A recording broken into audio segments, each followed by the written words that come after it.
Muy buenos días, bienvenidos a nuestro podcast La Biblia en un año, día 236. El tema de hoy: estudiar, confía en que Dios lo hará a su manera. A veces desearía haber mantenido un diario con constancia. Al menos estoy contento de haber registrado algunas de mis oraciones. Junto con las palabras del pasaje de hoy, no sabemos qué hacer. En ti hemos puesto nuestra esperanza. Se puede apreciar en 2 de Crónicas 20:12. He anotado algunos de los que parecían problemas insuperables y también situaciones a las que me he tenido que enfrentar a lo largo de los años. Es sorprendente y maravilloso ver y tener un registro de cómo Dios nos ha librado de tantas de ellas. En su propio tiempo y a su manera, recordar la capacidad que tiene Dios de liberarnos incrementa tu fe en que pueda hacerlo de nuevo. Dios es verdaderamente poderoso. En realidad, Dios es todopoderoso, omnipotente. Puedes confiar en Él. Acompáñame a leer el libro de los Salmos, el capítulo 102, versículos del 12 al 17. Y te estaré leyendo en la Nueva Versión Internacional. Salmo 102. Oración de un afligido que a punto de desfallecer da rienda suelta a su lamento ante el Señor. Versículo 12. Pero tú, Señor, reinas eternamente, tu nombre perdura por todas las generaciones. Te levantarás y tendrás piedad de Sión, pues ya es tiempo de que la compadezcas. Ha llegado el momento señalado. Tus siervos sienten cariño por sus ruinas. Los mueven a compasión sus escombros. Las naciones temerán el nombre del Señor. Todos los reyes de la tierra reconocerán tu gloria. Porque el Señor reconstruirá a Sión y se manifestará en su gloria. Atenderá a la oración de los desamparados y no despreciará sus ruegos. Punto 1. Confía en que Dios responderá tus oraciones. Como dijo Charles Spurgeon en su conocida cita, la oración es el delgado nervio que mueve el músculo de la omnipotencia. Cuando vemos los problemas de nuestra sociedad y de la iglesia, ¿cuál es nuestra primera respuesta? Al contemplar el salmista, el embrollo en el que se encuentra el pueblo de Dios y el hecho de que la ciudad está en ruinas, su primera respuesta es clamar a Dios. El salmista le recuerda a Dios su poder y su amor, declarando su grandeza. Tú, Señor, reinas eternamente, en el versículo 12, la parte A. Y su compasión, versículo 13, por Jerusalén. Tus siervos sienten cariño por sus ruinas, los mueve a compasión sus escombros. Se puede apreciar en el versículo 14. Cuando miro nuestra nación hoy día, veo que gran parte de la iglesia está en ruinas. Dios tiene el poder de reconstruir a su pueblo en esta tierra. Puedes estar seguro del poder de Dios a la hora de responder a tus oraciones. No es que puedas controlar el poder de Dios con tus oraciones, sino que Dios siempre está activo en la vida de su pueblo y en su mundo. Atenderá a la oración de los desamparados y no desdeñará sus ruegos. Se puede apreciar en el versículo 17. Acompáñame a orar. Señor, clamo a ti para que reconstruyas la iglesia en esta nación. Te pido que envíes tu Espíritu Santo sobre nosotros de nuevo y sobre nuestra nación. Amén. Acompáñame a leer 1 de Corintios capítulo 15, versículos del 35 al 49.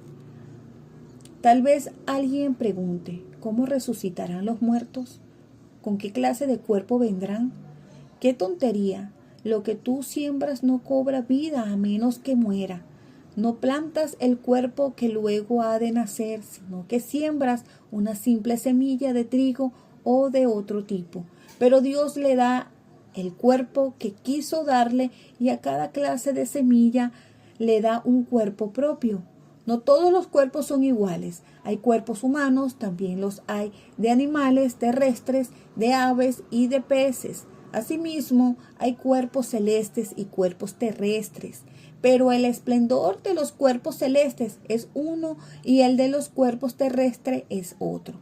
Uno es el esplendor del sol, otro el de la luna y otro el de las estrellas. Cada estrella tiene su propio brillo. Así sucederá también con la resurrección de los muertos. Lo que se siembra en corrupción resucitará en incorrupción. Lo que se siembra en deshonra resucita en gloria. Lo que siembra en debilidad resucita en poder. Se siembra un cuerpo natural y resucita un cuerpo espiritual. Si hay un cuerpo natural, también hay un cuerpo espiritual. Así está escrito. El primer hombre, Adán, se convirtió en un ser viviente. El último Adán, en el espíritu que da vida. No vino primero lo espiritual, sino lo natural, y después lo espiritual. El primer hombre era del polvo de la tierra, el segundo hombre del cielo. Como es aquel hombre terrenal, así son también los de la tierra, y como es el celestial, así son también los del cielo. Y así como hemos llevado la imagen de aquel hombre terrenal, llevaremos también la imagen del celestial. Aleluya. Punto 2. Confía en que Dios resucitará. La pérdida de alguien querido es muy dolorosa y afrontar nuestra propia muerte puede parecer algo aterrador. Este pasaje nos da una nueva perspectiva para nuestros duelos y nuestros miedos. Cuando el Nuevo Testamento habla del amor de Dios, suele apuntar a la cruz de Jesús. Cuando habla del poder de Dios, suele apuntar a la resurrección de Jesús. Ese poder es la fuerza grandiosa y eficaz que resucitó a Jesús de entre los muertos. Se puede apreciar en Efesios 1, del 19 al 20. Aquí el apóstol Pablo habla de cómo ese mismo poder también resucitará su cuerpo.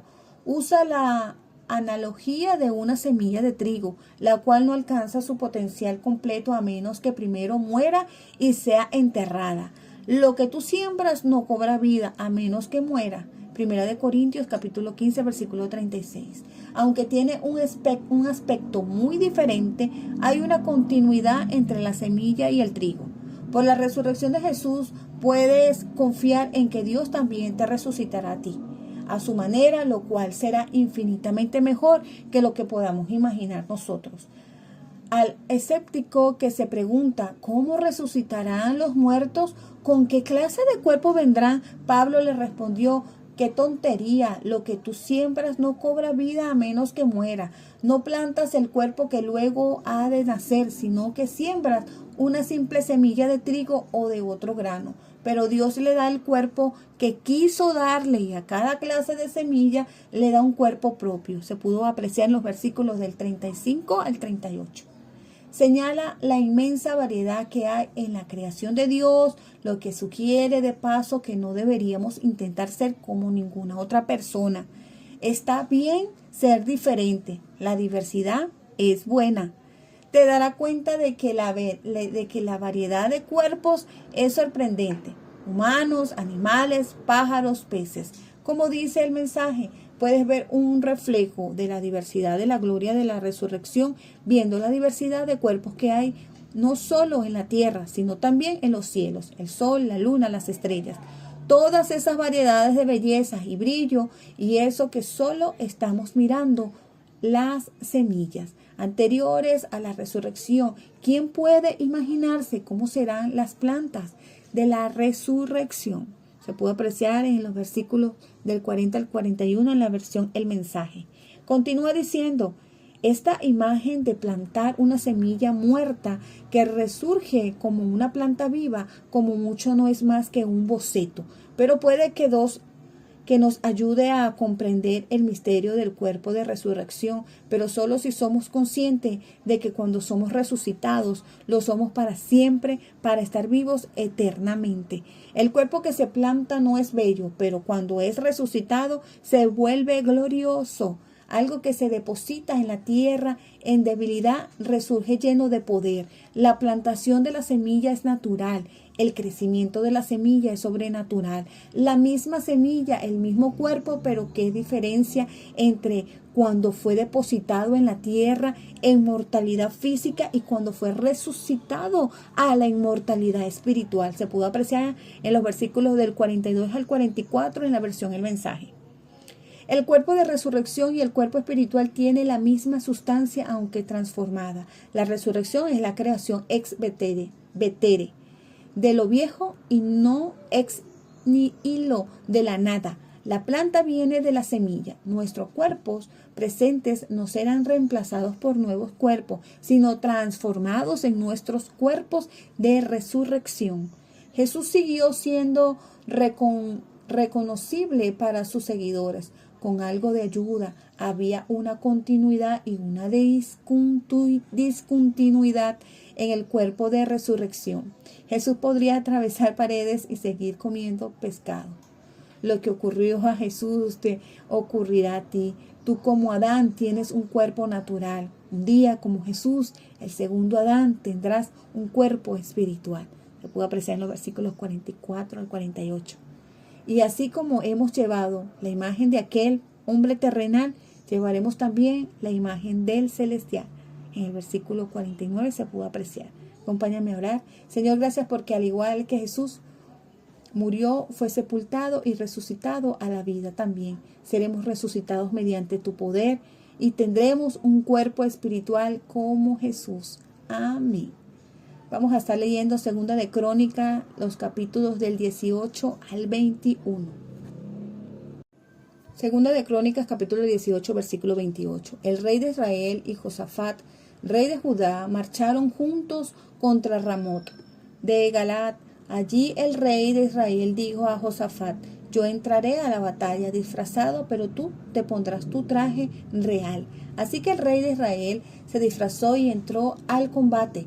Pero el rey de Aram había ordenado a sus comandantes de los carros de combate: no luchen contra nadie, grande o pequeño, salvo contra el rey de Israel.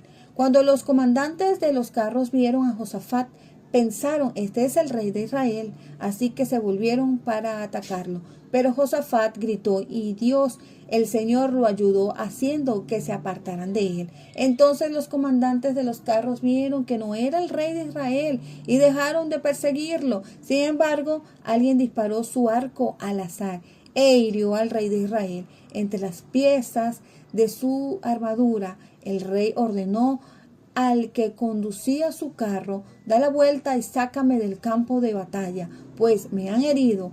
Todo el día arreció la batalla y el rey de Israel se mantuvo de pie en su carro frente a los arameos hasta el atardecer. Entonces murió al ponerse el sol. Segunda de Crónicas, capítulo 19, versículo 1.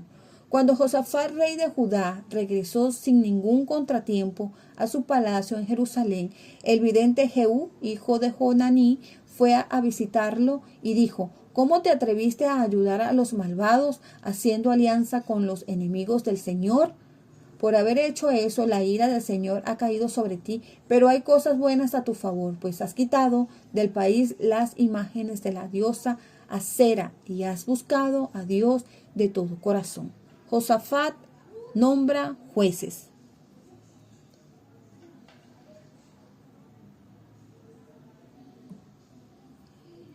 Josafat se estableció en Jerusalén, pero volvió a visitar al pueblo desde Beerseba hasta los montes de Efraín para hacerlo volver al Señor, Dios de sus antepasados.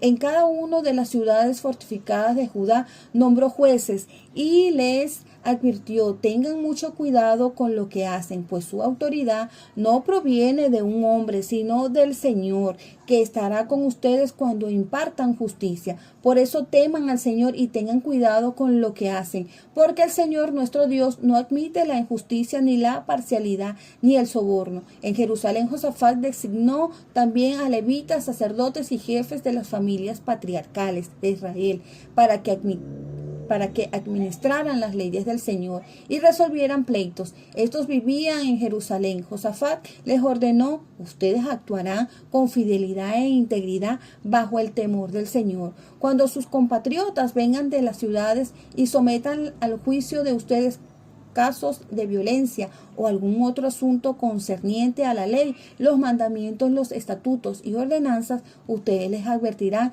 que no pequen contra el Señor para que su ira no caiga sobre ustedes y sobre ellos. Si así lo hacen, no serán culpables. El sumo sacerdote Amarías los orientará en todo asunto de carácter religioso, mientras que Zebadías, hijo de Ismael, que es el jefe de la tribu de Judá, lo hará en todo asunto de carácter civil. También los levitas servirán como oficiales ante ustedes. Anímense y manos a la obra. El Señor estará con los que actúen bien. Segunda de Crónicas, capítulo 20, versículo 1. Josafat derrota a Moab y Amón. Después de esto, los moabitas, los amonitas y algunos de los meunitas le declararon la guerra a Josafat, y alguien fue a informarle del otro lado del mar muerto, y de Edom viene contra ti una gran multitud. Ahora está en Hasezón Tamar, es decir, en Egadit, atemorizado. Josafat decidió consultar al Señor y proclamó un ayuno en toda Judá. Los habitantes de todas las ciudades de Judá llegaron para pedir juntos la ayuda del Señor. En el templo del Señor, frente al atrio nuevo, Josafat se puso de pie ante la asamblea de Judá y de Jerusalén y dijo: Señor Dios de nuestros antepasados, ¿no eres tú el Dios del cielo y el que gobierna a todas las naciones? Es tal tu fuerza y tu poder que no hay quien pueda resistirle. ¿No fuiste tú, Dios nuestro, quien a los ojos de tu pueblo Israel expulsó a los habitantes de esta tierra? ¿Y no fuiste tú quien les dio para siempre esta tierra a los descendientes de tu amigo Abraham? Ellos la habitaron y construyeron un santuario en honor de tu nombre, diciendo: cuando nos sobrevenga una calamidad o un castigo por medio de la espada, o la plaga o el hambre, si nos congregamos ante ti y en este templo que lleva tu nombre y clamamos a ti en medio de nuestra aflicción, tú nos escucharás y nos salvarás. Cuando Israel salió de Egipto, tú no le permitiste que invadiera a los amonitas, ni a los moabitas, ni a los del monte de Seir, sino que lo enviaste por otro camino para que no destruyera a esas naciones. Mira cómo nos pagan ahora, viniendo a arrojarnos de la tierra que tú nos diste como herencia. Dios nuestro, ¿acaso no vas a dictar sentencia contra ellos? Nosotros no podemos oponernos a esa gran multitud que viene a atacarnos. No sabemos qué hacer, pero en ti hemos puesto nuestra esperanza. Todos los hombres de Judá estaban de pie delante del Señor, junto con sus mujeres y sus hijos, aun los más pequeños. Entonces el Espíritu del Señor vino sobre Ahaziel, hijo de Zacarías y descendiente en línea directa de Benaías, Jehiel y Matanías. Este último era un levita de los hijos de Asafat, que se encontraba en la asamblea, y dijo a Hazahiel: escuchen, habitantes de Judá y de Jerusalén, y escuchen también ustedes, rey de Josafat. Así dice el Señor: no tengan miedo ni se acobarden cuando vean ese gran ejército, porque la batalla no es de ustedes, sino mía. Mañana, cuando ellos suban por la cuesta de Cis, ustedes saldrán contra ellos y los encontrarán junto al arroyo, frente al desierto de Jeruel. Pero ustedes no tendrán que intervenir en esta batalla. Simplemente quédense quietos en sus puestos para que vean la salvación que el Señor les dará. Habitantes de Judá y de Jerusalén, no tengan miedo ni se acobarden, salgan mañana contra ellos, porque el Señor estará con ustedes.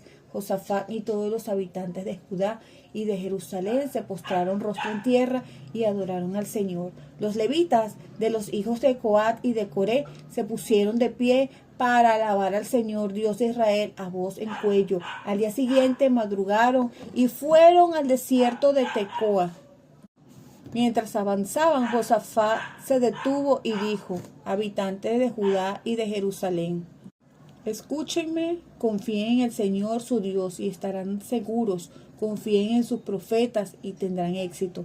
Después de consultar con el pueblo, Josafat designó a los que irían al frente del ejército para cantar al Señor y alabar la hermosura de su santidad con el cántico.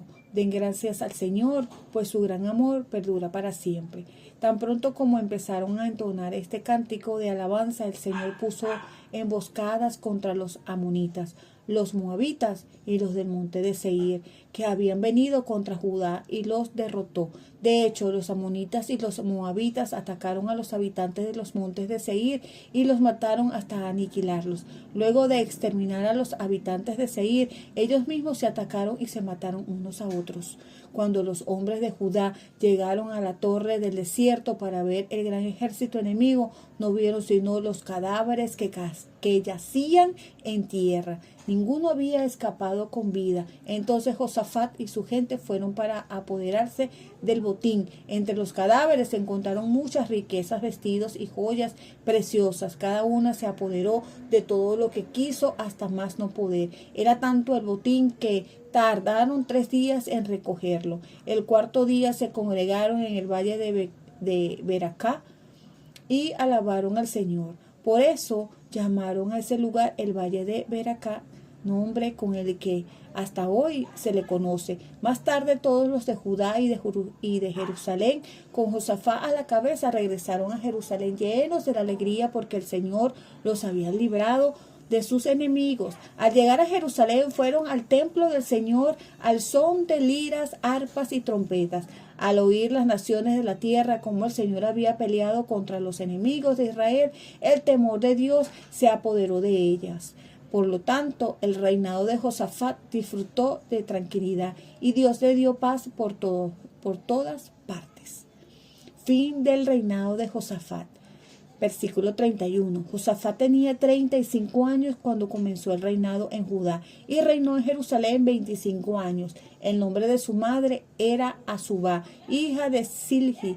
Siguió el buen ejemplo de su padre Asa y nunca se desvió de él, sino que hizo lo que agrada al Señor. Sin embargo, no se quitaron los altares paganos, pues el pueblo aún no se había consagrado al Dios de sus antepasados. Los demás acontecimientos del reinado de Josafat, desde el primero hasta el último, están escritos en las crónicas de Jehú, hijo de Hananí, que forman parte del libro de los reyes de Israel. Después de esto, Josafat, rey de Judá, se alió con el perverso Ocasías, rey de Israel, para construir una flota mercante que iría a Tarsis. Los barcos los hacían en Esión Geber. Entonces Eliezer, hijo de Dodías de Maresá, profetizó contra Josafat: por haberte aliado con Ocosías, el Señor destruirá lo que estás haciendo. En efecto, los barcos naufragaron y no pudieron ir a Tarsis. Segunda de Crónicas, capítulo 21, versículo 1. Josafat murió y fue sepultado con sus antepasados en la ciudad de David. Su hijo Joram lo sucedió en el trono. Sus hermanos eran Azarías, Jehiel, Zacarías, Azarías y Macael y Zafatías. Todos estos fueron hijos de Josafat, rey de Israel. Su padre les había regalado plata, oro y objetos de valor en abundancia. También les entregó ciudades fortificadas en Judá, pero el reino se lo dio a Joram porque era el hijo mayor. Punto 3. Confía en que Dios librará tus batallas. ¿A qué batallas te enfrentas en tu vida? Josafat tenía sus batallas contra varios hitas, moabitas, amonitas y meunitas. Pero como Joyce Meyer escribe, con nosotros están los miedoitas, enfermedaditas, pobrecitas, mal matrimonitos, estresitas, vecinos fastidiositas, inseguridaditas, rechazadotitas, y la lista sigue. Cuando combatió contra el rey de Aram, Josafat gritó y Dios, el Señor, lo ayudó. Se pudo apreciar en el capítulo 18, versículo 31. En esto vemos la providencia y soberanía de Dios. Dios permitió que una flecha perdida matara al rey de Israel, pero protegió a Josafat, quien clamó a Dios. Versículo 28 hasta el 34 se pudo apreciar. Josafat hizo volver al pueblo al Señor. En el capítulo 19, versículo 4 se pudo apreciar. Nombró jueces y los llamó a evitar la injusticia. La parcialidad o los sobornos, en el versículo 7 se pudo ver que diferente sería el mundo de hoy en día si todos los jueces fueran así. A pesar del hecho de que Josafat siguió al Señor, siguió el buen ejemplo de su padre Asa y nunca se desvió de él, sino que hizo lo que agrada al Señor. Se pudo apreciar el capítulo 20, versículo 32. Continuó afrontando batallas. Que en este momento de tu vida tengas que enfrentar batallas no significa que hayas hecho nada malo. A veces has de enfrentarte a las batallas no porque estés haciendo algo mal, sino por lo contrario, porque estés haciendo las cosas bien. Un vasto ejército vino contra él. En el versículo 2 se pudo apreciar. Josafat proclamó para toda la nación un ayuno y convocó junto con un encuentro de oración masivo mediante encuentros regionales. En el versículo 3 al 4 se pudieron apreciar. Oró a Dios reconociendo su poder. Es tal tu fuerza y tu poder que no hay quien pueda resistirte. En el versículo 6 se pudo apreciar. Reconoció que no podemos oponernos a esa gran multitud que viene a atacarnos. No sabemos qué hacer. En ti hemos puesto nuestra esperanza. Se pudo apreciar en el versículo 12. Dios respondió mediante las palabras de un profeta. El Espíritu de Dios vino sobre él cuando esperaba en Dios. Se pudo apreciar en el versículo 14. Dijo, no tengan miedo ni se acobarden cuando vean ese gran ejército, porque la batalla no es de ustedes, sino mía. En el versículo 15 también se pudo apreciar. Pero ustedes no tendrán que intervenir en esta batalla. Simplemente quédense quietos en sus puestos para que vean la salvación que el Señor les dará. Salgan mañana contra ellos, porque yo, el Señor, estaré con ustedes. Se pudo leer en el versículo 17. Josafat se postró ante el Señor. En el versículo 18 se pudo ver. Se pusieron de pie para alabar al Señor a voz en cuello. Le dijo al pueblo en un mensaje que viene a resumir todo el libro de Crónicas. Confíen en el Señor y serán librados. Confíen en sus profetas y tendrán éxito. Se puede apreciar en el versículo 20. Empezaron a alabar al Señor cantando, den gracias al Señor, su gran amor perdurará para siempre. Se puede apreciar en el versículo 21. La alabanza es un arma al alabar. El Señor los libró. Se puede apreciar en el versículo 22. Acompáñame a orar. Señor, hoy te confío todas las batallas a las que me enfrente. No sé qué hacer, pero mis ojos están puestos en ti. Amén. La pastora Pipa añade en 1 de Crónicas 15:42, así sucederá también con la resurrección de los muertos. Lo que siembra en corrupción, resucita en incorrupción. Es emocionante, algo que aguarda expectantes. Recordemos que este devocional fue escrito por el pastor Nicky Pipa Gumbel de la iglesia HTV en Londres. Y esta es la que le da su voz a este devocional, Ingrid Flores. Que Dios les bendiga rica y abundantemente.